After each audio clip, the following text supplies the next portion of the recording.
पद्म विभूषण श्री अमिताभ बच्चन कला। राष्ट्रपतींच्या हस्ते पद्म पुरस्कारांचं वितरण झालं। सुपरस्टार अमिताभ बच्चन यांचा पद्मविभूषण पुरस्कार आकर्षणाच्या केंद्रस्थानी होता। पण पद्म पुरस्कारांच्या यादीत एक नाव अनोळखी होतं। पद्मश्री श्री जादव पायेंग वन संरक्षण।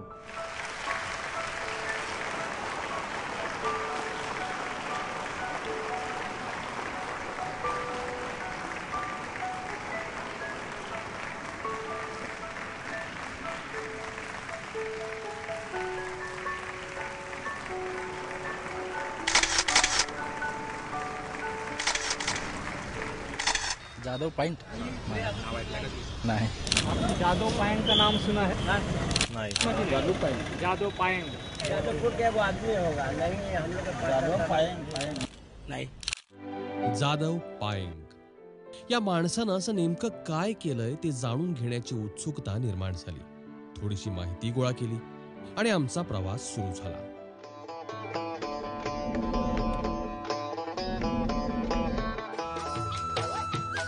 आसाम सप्तभगिनींचा प्रदेश म्हणून ओळखल्या जाणाऱ्या ईशान्य भारतातलं महत्वाचं राज्य।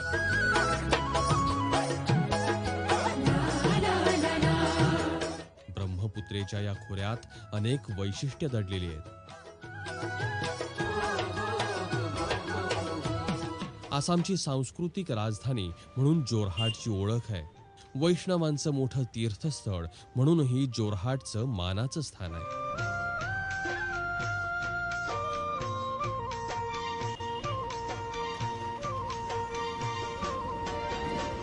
या भोगदोई नदीच्या किनाऱ्यावर कधी काळी जोर म्हणजेच दोन आणि हाट म्हणजेच बाजार भरायचे। त्यामुळे या शहराचं नाव पडलं जोरहाट।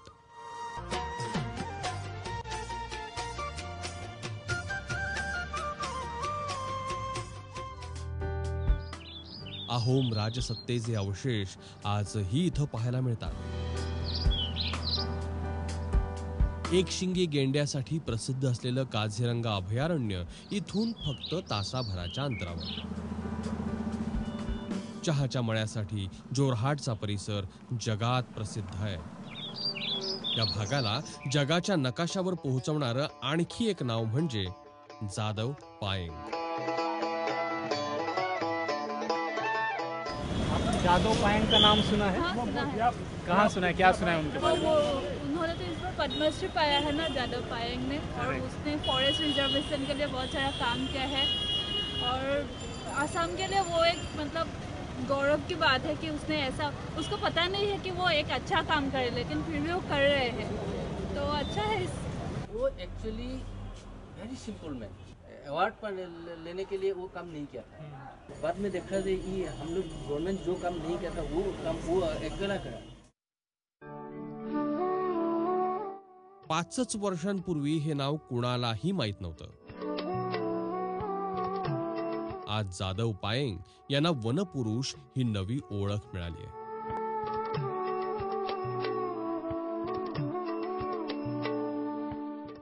मुंबईपासून अंदाजे 3000 किलोमीटर दूर देशाच्या पश्चिम किनारपट्टीपासून थेट देशाच्या पूर्वेच्या भागात आपण आलो एक झाडं लावणारा माणूस पाहण्यासाठी।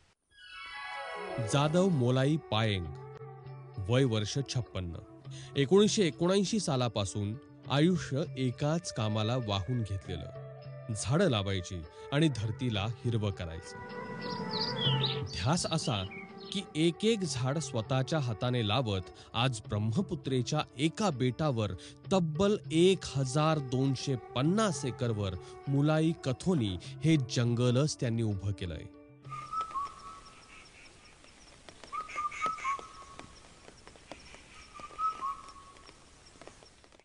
मुलाई हे जादव यांचं टोपण नाव, तर कथोनी म्हणजे जंगल। मुलाई कथोनी या त्यांच्या जंगलात बांबू, साग, काटेसावर, सुबाभळ, कदंब, ऐन, अर्जुन, कपोक, शेवरी अशी 110 प्रकारची वेगवेगळी औषधी झाडं आहेत।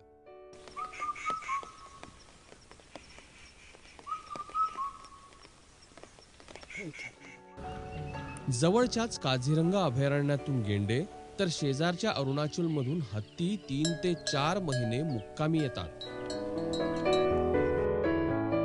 अस्वल आहेत, हरणं आहेत, गवेही आहेत. अगदी रॉयल बेंगाल टायगर म्हणजे पट्टेरी वाघही आहेत. चिमण्यांपासून गिधाडांपर्यंत वेगवेगळ्या पक्ष्यांनी मुलाई कथोनीला आपलं घर मानलंय.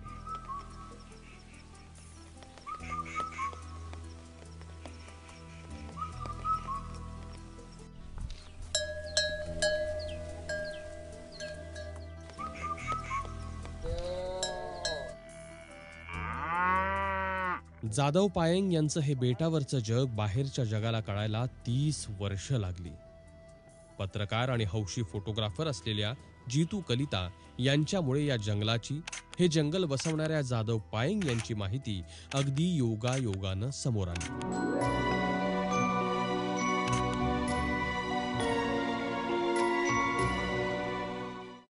2011 नवंबर को मैं उधर ही चला गया. बाद में वही जगह में देखा है जंगल बहुत बिग है, लेकिन उधर ही आदमी नहीं देखा है. मैं 2-3 महीना बाद में फिकुल नहीं गया है. एक बार देखा है तो जंगल का अंदर में एक परियाल है, फैमिली है. वही जो परियाल फैमिली है मुलाई का बीवी बच्चा लोग उधर ही जंगल का अंदर ही में बहुत खतरनाक प्लेस में था. उधर ही एलिफेंट था, राइनो था और कुछ जानवर था. लेकिन कैसे उनको ऐसे रुका है मैं देखने के लिए गया. उस टाइम में मैंने मारने के लिए भी आया है. एक बार जंगल अंदर क्यों बार आया है तो मैं यहाँ पे मर रहा हूँ. बहुत बहुत बार तकलीफ किया है मुझे.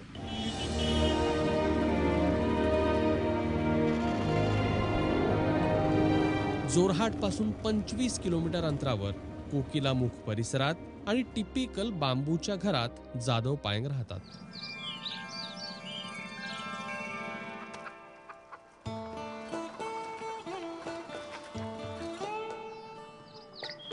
निसर्ग आपल्याला भरभरून देतो, पण आपण निसर्गाला काय देतो?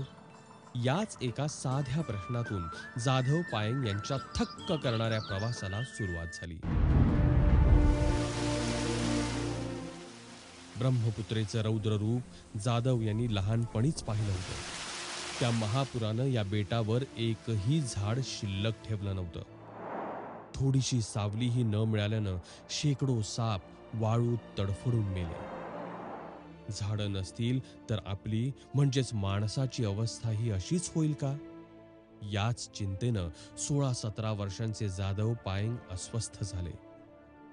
गावातल्या वडीलधाऱ्यांनी हसू लपवत त्यांना झाडं लावण्याचा सल्ला दिला. काहींनी बांबूची रोपही दिली. तो सल्ला खूपच मनावर घेत जाधव पायेंग यांनी बेटावर झाडं लावणं सुरू केलं. ते काम आज तागायत सुरू आहे.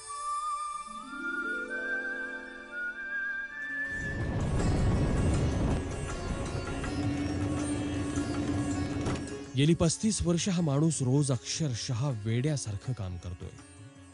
पहाटे उठायचं, नाव वलवत नदी पार करायची, बेटावर जायचं, मिळतील तिथनं बी रोपं गोळा करायची, वाळूच्या बेटावर खड्डे खणायचे आणि ती रोपं लावायची, वाढवायची. झाडं लावणाऱ्या या माणसाच्या वाटेवर त्याच्या मागोमाग आपणही चालायचा असा आम्ही निश्चय केला.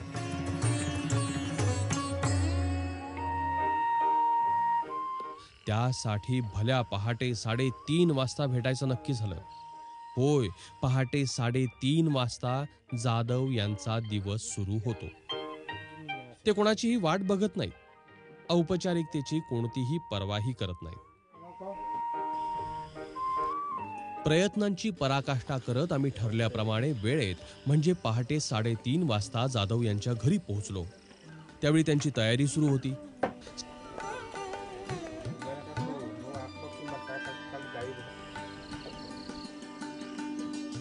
सगळ्यात शेवटी सायकल बाहेर निघाली.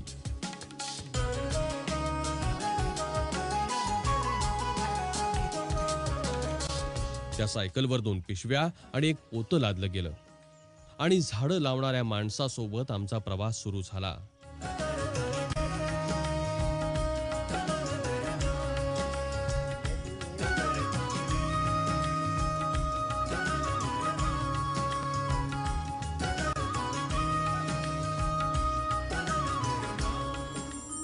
या भागात सूर्य लवकर उगवतो. पहाटे 4:15 वाजता अंधार हटून झुंजू होतं, तर संध्याकाळी 5-5:30ला अंधार पडू लागतो. एप्रिलमध्येच पावसाला सुरुवातही झालेली असते. आता संथ भासणारी इथं दुभंगत पुढे पुन्हा जुळून येणारी ब्रह्मपुत्रा इथनं हाकेच्या अंतरावर आहे. कैलास आणि मानसरोवरातल्या चेमायिंग डुंग या ग्लेशियरमधनं उगम पावणारी हीच ती ब्रह्मपुत्रा. आत्ता जे पात्र तुम्ही पाहता याच्यावरनं तुम्हाला ब्रह्मपुत्रेच्या मोठेपणाची कल्पना येऊ शकते. 10 किलोमीटरपर्यंत विस्तीर्ण हिचं पात्र काही ठिकाणी आहे. आणि या माजुली ते कोकिलामुख या फेऱ्या मारताना ब्रह्मपुत्रेनं जादव पायंग यांना किमान 10,000 वेळा तरी पाहिलेलं आहे. हे सगळं ते कशासाठी करतायत? इथनं पुढं जाऊन त्या बेटावर नेमकं आपल्याला काय पाहायला मिळणार आहे? चला आपण जादवजीबरोबर हा प्रवास करूया.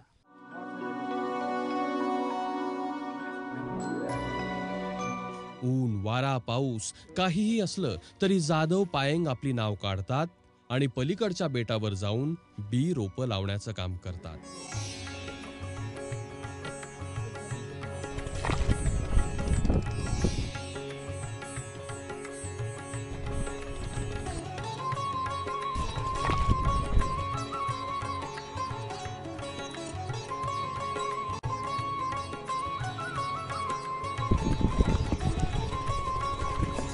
अर्ध्या तासात नाव पहिल्या तीरावर पोहोचली.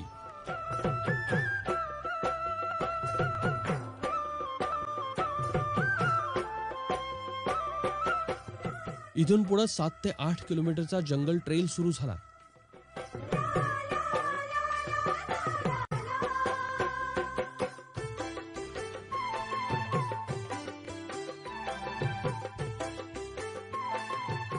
अरुणा सापोरी बेटावर या पहिल्या टप्प्यात काही घरं दिसली.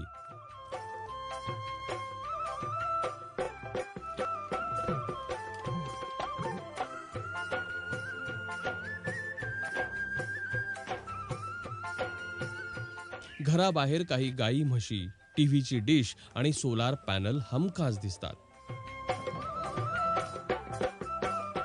बेटावर सकाळची चाहूल लागलेली होती. जादव पायंग आपल्या वेगानं पुढे जात राहतात. एक झाड करता त्याचं जंगलात कसं रूपांतर झालं हे त्यांच्याकडनंच कळलं. ये बीज कहाँ से आ गया उसके लिए? बीज ऐसे होता है, फिर पहले बेम्बो रुपया, उसके साथ पेड़ रुपया, सिम्बोलू शिशु का. जब वो लोग भी उसका बीज होता है ना, बड़ा होके उसका जो फल लगता है ना, उसके साथ जल्दी होता है. और सीरिया ने बैठा है ना, सीरिया भी रुपने जानता है, वो भी सीरिया भी लेके आया था अभी. आज तो जितने पेड़ रुपते हो तो यहाँ तो एक फार्म है, भोगोरी बोलता है यहाँ सामिस में. वो तो 1.5 साल में फल लगता है. आपको लगता है कि ये नई पीढ़ी जो है ये करेगी? हाँ, कर जाएगा. वो लोग का एलपी स्कूल में से देगा, वो लोग कर जाएगा. वो लोग का ब्रेन में वो लोग का जो पेड़ रुपेगा वो बड़ा हो जाएगा देखने से भी. और उसका पेड़ का ऊपर पक्षी बैठेगा, उसका पेड़ के नीचे जानवर बैठेगा. वो लोग का मारने भी काटने भी नहीं देगा. वो लोग नया धरती को बचाएगा. वो लोग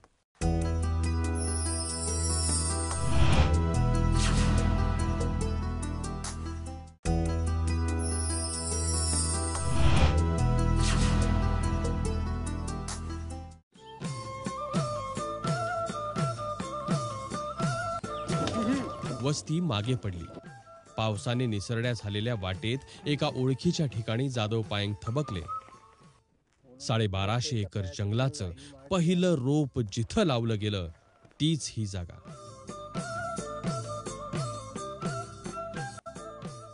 लेकिन 1980 में 79 में 79 में जो शुरुआत हो गई वो इसी जगह से हुई. हाँ, यहाँ से शुरू हुआ. पहले तो गांव नहीं था, इसी जगह से. कुछ याद वो है? जो बेम्बो, पहले बेम्बो लगा था. उसके बाद शिशु का घास, सिमुलू का घास लगा था. नस्ल जो है ना, वो लोग को गांव से ले के आके तो शुरू करके ऐसा रकम जाता है. वो लाने सब वो तो बाहर से लेके यहाँ रुकता है. जाधव पायंग यांनी निसर्गच माणसाच्या अगदी जवळ आणलाय हे इथं पदोपदी जाणवतं. पावसाळी वातावरणात जंगलातली सकाळ आपण अनुभवत असतो.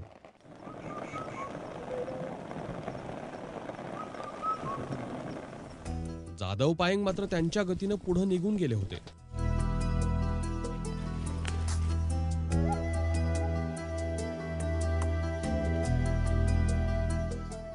पुढे एके ठिकाणी रस्त्यावर सायकल लावलेली दिसली. सायकलवर आणखी एका पोत्याची भर पडलेली. जवळच झाडाखाली पडलेल्या शेंगा लगबगीनं गोळा करणारे जाधव पायंग दिसले.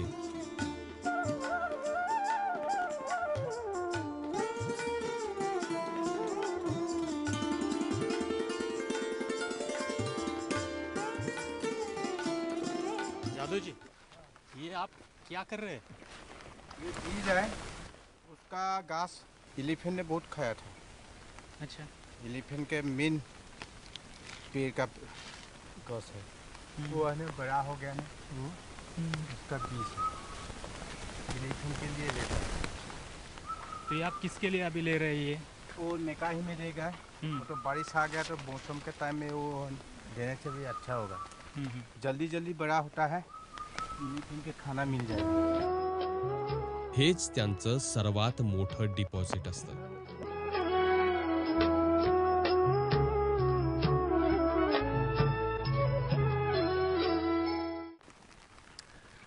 ही सायकल आपण घरातनं निघताना पाहिली. ही झाडं लावणाऱ्या माणसाची सायकल आहे. या सायकलवर नेमकं काय काय आहे? ये आप क्या क्या लाते हैं अभी साइकिल पे? ये है, एक तो होगा ये खाने का पिक हाँ, का. पिक का. ये बीच में आपने ये भी उठा लिया. हाँ हाँ. ये क्या था? ये तो ये आलूचे पान है थे. हाँ हाँ हाँ पता है. वो तो पिक के लिए लेके आए थे. वो बना के खाएगा. पिक को. ये बैग में क्या है, क्या क्या वो है? तो खाने वाला, पिक के भी आदमी खाने वाला, चावल उल भी है. आदमी का खाने वाला भी है. हाँ. ये आप किस लिए रखते हैं? और तो लकड़ी उकड़ी लेने के लिए, जब घर जाएगा लकड़ी उकड़ी लेने जाएगा, उसका डाला पत्ता तुर भांग फला जो ये इसका का है. काली आदमी ऐसे ही करने पड़ेगा. इधर तो पेड़ उतने दरकार जरूरत नहीं है. अभी जो ना नया नया आइलैंड है वो लगाने पड़ेगा. अभी तब जल्दी जल्दी गिन हो जाएगा सब लोग. तब जानवर का भी मुश्किल नहीं होगा, आदमी के भी मुश्किल नहीं होगा. ट्रेकच्या किंवा हाईकच्या सायकली तर आपण भरपूर पाहिल्या आहेत, पण ही झाडं लावणाऱ्या माणसाची सायकल आहे. एवढं वजन जवळपास दररोज जाधव पायंग हे इतक्या मोठ्या प्रवासामध्ये या ट्रेलमध्ये जवळपास 5 किलोमीटरच्या ट्रेलमध्ये नदी पार करून घेऊन येतात. हे फक्त पुढच्या पिढीसाठी.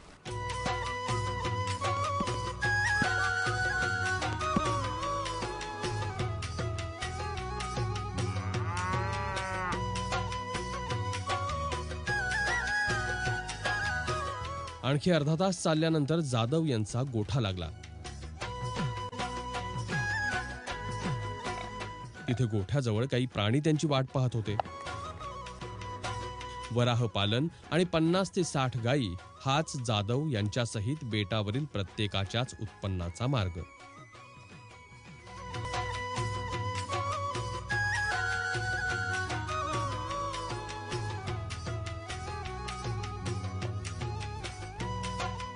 ये जब आपने लगाया तो बहुत मुश्किल होते होगे ना, क्योंकि यहाँ पूरा सैंड ही था. हाँ सेंटी. तो कैसे किया फिर आपने? ये क्या है अभी इधर, क्या लगा? ये तो सिमोलू है. ये सिमोलू है. ये मरने नहीं आ रहे, जिंदे रहेगा. ये मिट्टी पर ये होगा. अच्छा. जल्दी हो जाएगा. ये जल्दी हो जाएगा. त्यानंतर आमचा मोर्चा वळला जंगलाकडे.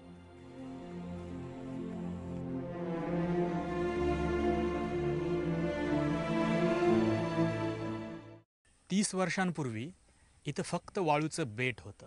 जाधव पायंग यांनी आपल्या हातानं एक एक बी लावत, जोपासत, वाढवत आज हे 1250 एकरवर पसरलेलं विस्तीर्ण जंगल उभा केलं आहे. देशातलं, कदाचित जगातलंही एकमेव मानवनिर्मित जंगल. या जंगलात असलेल्या प्रत्येक झाडांची वेगळी कहाणी आहे. सुरुवातीच्या काळात त्यांच्या या जंगलात आलेल्या हत्तींनी गावात धुडगूस घातला, घरं उद्ध्वस्त केली. त्यामुळे नाराज गावकरी जाधव पायंग यांना मारायला, झाडं तोडायला सरसावले. पण झाडं कापण्याआधी मला मारा असा पवित्रा जाधव पायंग यांनी घेतल्यानं गावकरी शांत झाले. हत्तींना त्यांचं आवडतं खाद्य मिळावं आणि ते जंगलातच राहावेत असा जाधव पायंग यांचा साधा आणि सोपा विचार होता. एलिफेंट का मेडिसिन, ये पत्ता देखिए आदमी भी खाता है, जो गांव भी बहुत खराब होता है ना उसका पत्ता खाता है. उसका वो एलिफेंट जब पेट खराब होता है ना उसको खा लिया, ये खा लिया.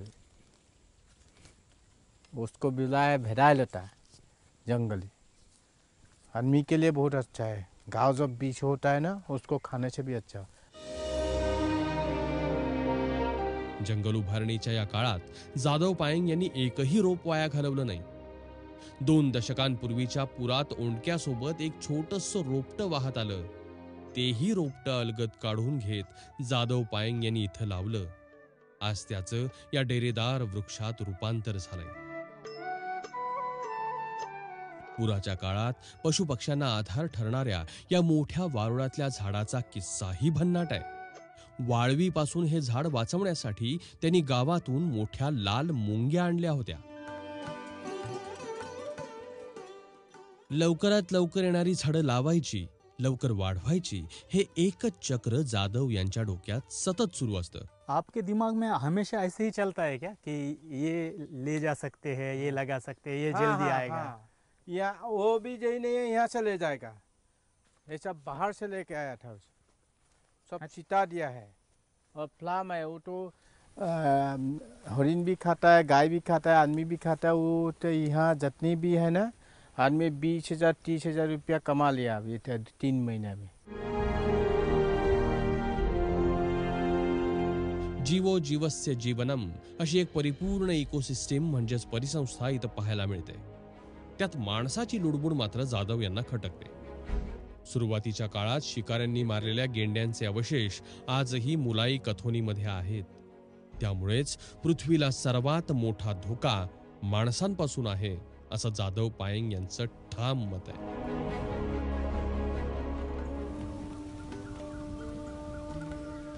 या 1250 एकर जंगलाचं श्रेय ते एकट्याकडे घेत नाहीत. या कामात पक्ष्यांचा, वाऱ्याचा, निसर्गाच्या प्रत्येक घटकाचा बरोबरीचा वाटा आहे असं ते मोठ्या मनानं मान्य करतात. जानवर और पक्षी और पेड़ ने मेरे को जितने आशीर्वाद दिया था, ये मेरा खुशी है, दूसरा क्या खुशी नहीं है. पृथ्वीला हवामान बदलापासून वाचवायचं असेल तर आपण झाडं लावायलाच हवीत असं जाधव ठामपणे सांगतात. आहे ते टिकवण्याचं काम युवा पिढी करेल असा विश्वासही त्यांना वाटतो. त्यासाठी शाळेत पर्यावरण शिक्षण अनिवार्य करण्याचा सल्लाही ते देतात. प्रत्येक विद्यार्थ्यानं 2 जरी झाडं लावली तरी पृथ्वी हिरवी बनेल असा त्यांना विश्वास वाटतो. आपको लगता है कि ये नई पीढ़ी जो है ये करेगी? हाँ, कर जाएगा. वो लोग का एलपी स्कूल में से देगा, वो लोग कर जाएगा. वो लोग का ब्रेन में वो लोग का जो पेड़ रुपेगा वो बड़ा हो जाएगा. देखने से भी उसका पेड़ का ऊपर पक्षी बैठेगा, उसका पेड़ के नीचे जानवर बैठेगा. वो लोग का मारने भी काटने भी नहीं देगा. वो लोग नया धरती को बचाएगा. वो लोग ये काम है आज इंडिया का. मुलाई कथोनीच्या पुढे ब्रह्मपुत्रेचा आणखी एक प्रवाह पार करत जाधव पायंग यांनी आणखी एक मेकाही नावाचं बेट शोधून काढलंय. गेली 4 वर्ष त्या 1,500 ते 2,000 एकरावरच्या मेकाही बेटावर झाडं लावायचं त्यांचं आवडतं काम सुरू आहे. सिमेंटच्या जंगलात राहून स्क्वेअर फुटांच्या घरात हरवलेलं आयुष्य शोधणाऱ्या आपल्या प्रत्येकासाठी जाधव पायंग यांचा एक साधा प्रश्न आहे. माझं घर मोठं आहे, 1250 एकरवरचं आहे. तुमचं घर किती मोठं आहे? पहाटेपासून दाटून आलेले काळे ढग मुक्तपणे बरसू लागतात. जंगल सफारी संपवून मुसळधार पाऊस सोबत घेऊन आम्ही पैल तीरावर घराकडे निघालो. झाडं लावण्याच्या या कामातच ते आपला देव पाहतात.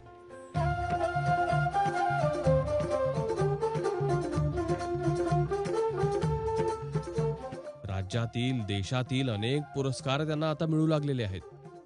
पण कोणत्याही पुरस्कारापेक्षा झाडं लावण्याचं काम त्यांना जास्त महत्वाचं वाटतं.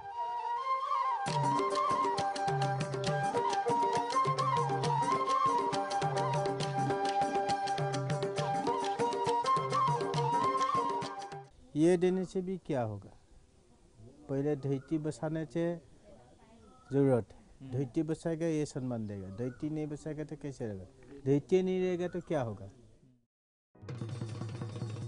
एकीकडे झाडांची कत्तल करून सिमेंटची जंगलं उभी राहत आहेत, तर दुसरीकडे वाळूच्या बेटावर झाडं लावून खरं जंगल बसवण्याचं काम जाधव पायंग करतायत. फक्त आपला आणि आपल्या कुटुंबाचा विचार करणाऱ्यांच्या भाऊगर्दीत पक्ष्यांची, प्राण्यांची, पृथ्वीची चिंता करणारे जाधव पायंग वेगळे ठरतात. वनराजींनी नटलेल्या धरित्रीचा हा ठेवा पुढच्या पिढीपर्यंत पोहोचवण्याचं स्वप्न ते पाहतायत, त्यासाठी झटतायत. त्यामुळेच जाधव पायंग हेच आपले खरे हिरो आहेत, हेच आपले खरे महानायक आहेत. 1250 एकरवरचं जंगल लावल्यानंतर खरं तर एखादा माणूस शांत निवांत राहील. जाधव पायंग त्यापैकी एक नाही आहेत. आता त्यांचा पुढचा प्रवास सुरू आहे. हे झाडं लावणं असंच अविरत सुरू राहणार आहे. ह्यांच्यापासनं प्रेरणा घेऊन आपण एक बी जरी लावलं तरी मला असं वाटतं की त्यांच्या स्वप्नाच्या दिशेनं एक पाऊल आपलं टाकलं जाईल. कॅमेरामन गजानन बाळापूरकरसह संदीप रामदासी, ABP माझा, मलोय कथोनी, जोरहाट, आसाम.